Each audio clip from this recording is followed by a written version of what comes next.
সুমনা ভট্টাচার্য। আজকের রান্না রাজস্থানি দহি মিক্স। খুব চটপটা, খুব সুন্দর খেতে।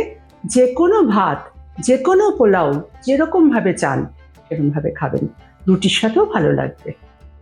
নুন, সর্ষের দানা, সাদা তেল, দই, হিং, কাঁচা লঙ্কা, 1 কাপ মতন জল নিয়েছি। এর মধ্যে আমি একটু নুন দিয়ে দেবো। এই জলটা ফুটতে শুরু করলে এর মধ্যে লঙ্কা দিয়ে দেবো। এবার লঙ্কা দেওয়ার পালা। একটু ফুটতে দিন। আচ্ছা, এবার আমি লঙ্কাটা ছেঁকে নিচ্ছি।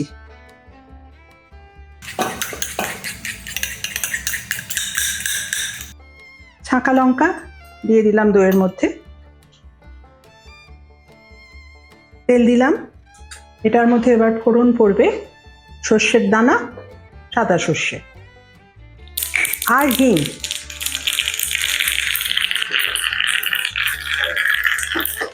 এই দইয়ের উপরে দিয়ে দেবো।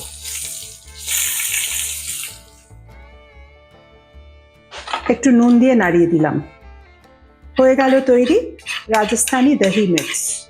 দহি মির্চি রাজস্থানি, পারফেক্টলি রেডি।